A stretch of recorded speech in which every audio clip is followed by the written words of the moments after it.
Hi everyone. তাহলে এই ক্লাসে আমরা তড়িৎ রসায়ন বা ইলেকট্রোকেমিস্ট্রি পোর্শনটা শুরু করব। তাহলে তোমাদের প্রথম ক্লাসে যে টপিকগুলো থাকবে সেটা একদম বেসিক জিনিস, ক্লাস 10-এও তোমরা এই টপিকগুলো পড়েছো, ঠিক আছে? তাহলে প্রথমেই দেখব যে কোষ বা সেল কাকে বলে। কোষ বা সেল, ঠিক আছে? তাহলে কোষ হচ্ছে একটা সিস্টেম। এই সিস্টেমের মাধ্যমে কি করা হয়, তড়িৎ শক্তি এটাকে রূপান্তরিত করা হয় রাসায়নিক শক্তিতে, বা রাসায়নিক শক্তি এটাকে রূপান্তরিত করা হয় তড়িৎ শক্তিতে। কী বললাম? কোষ হলো এমন একটা সিস্টেম যার মাধ্যমে তড়িৎ শক্তিটাকে রাসায়নিক শক্তিতে রূপান্তরিত করা হয়, অথবা রাসায়নিক শক্তিটাকে তড়িৎ শক্তিতে রূপান্তরিত করা হয়। হলো। এরপরে কোষ কত প্রকার? কোষ হচ্ছে দুই প্রকার।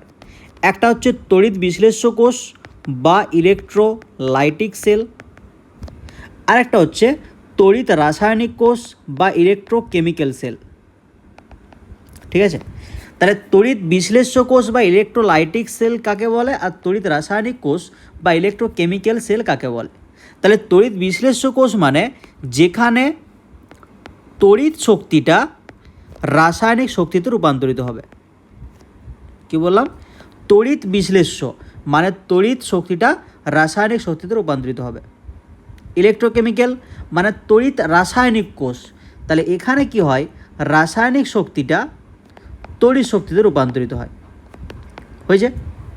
তাহলে তড়িৎ বিশ্লেষ্য হয় তড়িৎ শক্তিটা রাসায়নিক শক্তিতে, আর তড়িৎ রাসায়নিকটাই রাসায়নিক শক্তিটা তড়িৎ শক্তিতে রূপান্তরিত হবে। তাহলে এই তড়িৎ বিশ্লেষ্য কোষের উদাহরণ কি আছে? ডাউন সেল আছে, আর সোলভে কেলনাস সেল। এটা হচ্ছে উদাহরণ, তুমি বলতে পারো তড়িৎ বিশ্লেষ্য কোষের। তড়িৎ রাসায়নিক কোষের উদাহরণ কি আছে?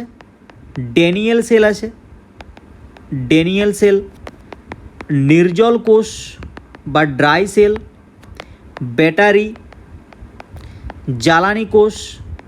এইগুলো হচ্ছে সব ইলেকট্রোকেমিক্যাল সেল, মানে রাসায়নিক শক্তিটা তড়িৎ শক্তিতে রূপান্তরিত করবে, মানে এখানে কারেন্ট উৎপন্ন হবে আর কি। আর ইলেকট্রোলাইটিকে কারেন্ট পাঠিয়ে তুমি রাসায়নিক শক্তি তৈরি করবে। ক্লিয়ার? আচ্ছা, এরপরে কিছু ফিজিক্সের বেসিক টার্মিনোলজি এখানে দরকার পড়ে। তার মধ্যে প্রথম হচ্ছে ওহমের সূত্র। তাহলে ওহমের সূত্রের জাস্ট গাণিতিক রূপটা আমরা দেখবো, যেটা ফিজিক্সে পড়ে এসেছি। ভি সমান আয়ার, যেখানে ভিটা হচ্ছে বিভব প্রভেদ, আইটা হচ্ছে প্রবাহ মাত্রা, আর আরটা হচ্ছে রোধ বা রেজিস্ট্যান্স। হলো। পরিবাহিতা কাকে বলে? পরিবাহিতা বা কন্ডাক্টেন্স কাকে বলে? তাহলে রোধের অনন্যককে পরিবাহিতা বলে। পরিবাহিতাটাকে এল দিয়ে লেখা হয়, ঠিক আছে?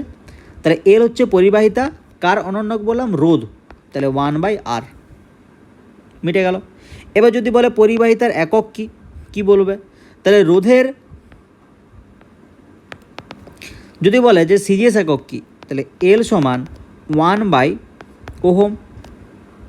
তো ওহমটাকে এই চিহ্ন দিয়েও লেখা হয়, এই চিহ্ন দিয়ে। হয়েছে? তাহলে এই 1/ওহমটাকে তুমি MHও লিখতে পারো, মো, বা লিখতে পারো ওহম ইনভার্স। ওহমটাকে উপরে দিলে ইনভার্স হয়ে যাবে। তাহলে সিজিএস একক হচ্ছে মো বা ওহম ইনভার্স। এসআই একক হচ্ছে তোমার সিমেন্স, সিমেন্স, যেটাকে ক্যাপিটাল এস দিয়ে লেখা হয়। আচ্ছা, আর একটা সম্পর্ক আছে তোমার, 1 সিমেন্স সমান 1 ওহম ইনভার্স, ঠিক আছে? এই সম্পর্কটা একটু খেয়াল রাখবে, ব্যাস।